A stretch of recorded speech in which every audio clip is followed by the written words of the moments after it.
Merhaba. Merhaba. Bugün Dahan'la lokma tatlısı yapacağız. Evet.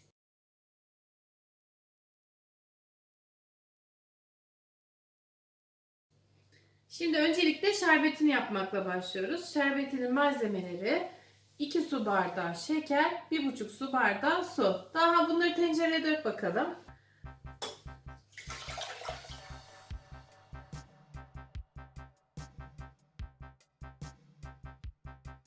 Şimdi bu şerbeti Ben karıştırırım. 10 dakika kaynatacağız. Arkasına 2-3 damla limon suyu sıkacağız. 5 dakika daha kaynatacağız. Ben limonu getirmeye gidiyorum.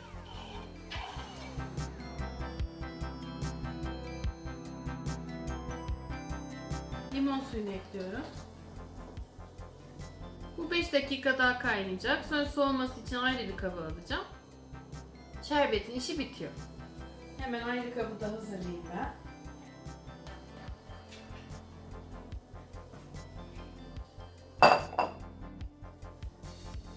Bu arada hamurunu yapmaya başlayalım. Hamur için gereken malzemeleri sayıyorum. Ben buradayım. Zaten kafamı seçen falan görmüşsünüzdür. Hamur için gereken malzemeler: 3,5 su bardağı un, 1 paket toz maya yani 10 gram instant maya, 1 tatlı kaşığı şeker, 1 çay kaşığı tuz ve 2 su bardağı su. Şimdi bunları mikserle karıştırıp hamur haline getireceğiz. Cıvık bir hamur olacak. Daha sen bütün malzemeleri at bunun içine. Kalan malzemelerimi.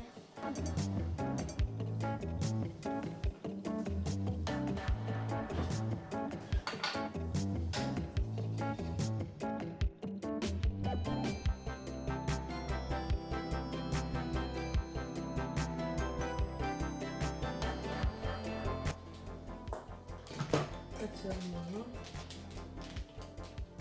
Yoğuracak mıyım ellerimle? Yok, mikserle çırpma teli. Olur. Çünkü çok cıvık. Olur. Çok güzel. Evet. O zaman bunu kullanmayız. Oh. Ben bu aşçılık işini küçüklüğümden beri çok severim. Evet, Dahan'ın videoları var kanalımızda, gördünüz mü bilmiyorum. Dahan portakal reçeli yapıyor. Portakal şekerlimiz. Portakallı kek. Orada bayağı küçük. Niye her şey portakallı? Biz bu mevsimde hep gidip portakal toplardık. Aşırı portakalımız olduğu için. O zaman öyle tarifler çekmiştik Dahan'la. Daha o zaman böyle ciddi yapmıyorduk. Zevk için çekip koymuştuk sadece. Ve Dahan da çok minikti. Onda da yaklaşık 100 abonemiz vardı yine.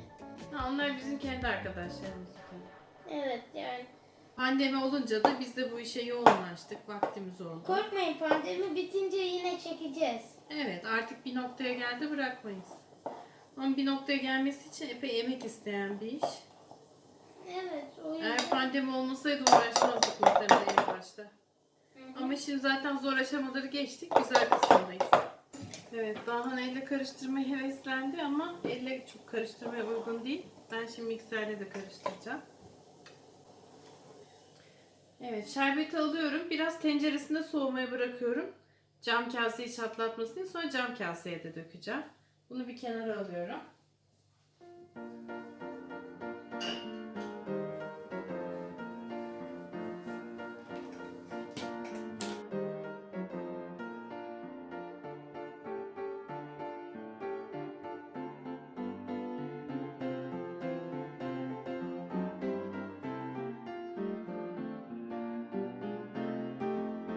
Şimdi hamuru hazırladık. Mikserle karıştırdık.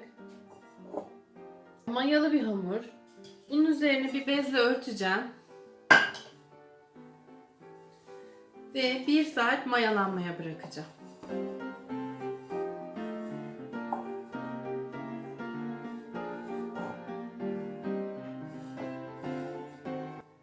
Üzerine örttüm. 1 saat mayalanmaya bırakıyorum. Şerbeti de ayrı bir kaba alıyorum. Burada tamamen soğuması gerekiyor. Çünkü hamurum hazır olup kızarttıktan sonra kızarmış lokma parçalarını soğuk şerbetin içerisine atacağım. Şimdi 1 saat bekliyoruz. Görüşmek üzere.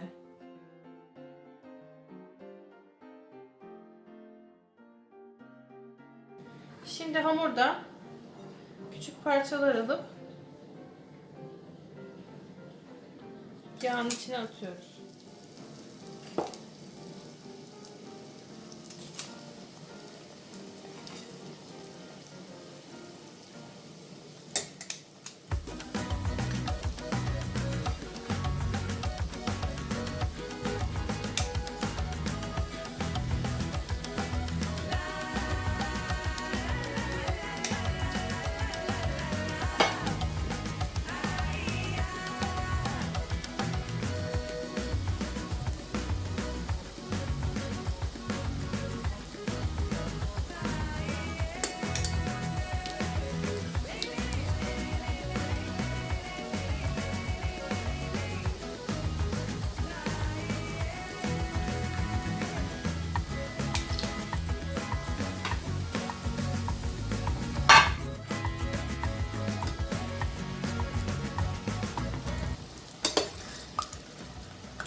Karıştırmak gerekiyor tek taraf çok pişmesin diye.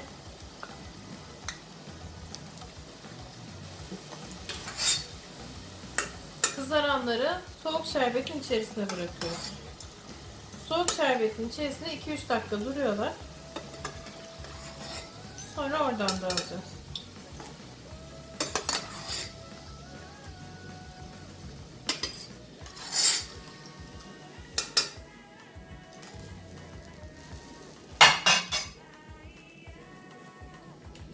Ondan almak için de bunu kullanıyorum.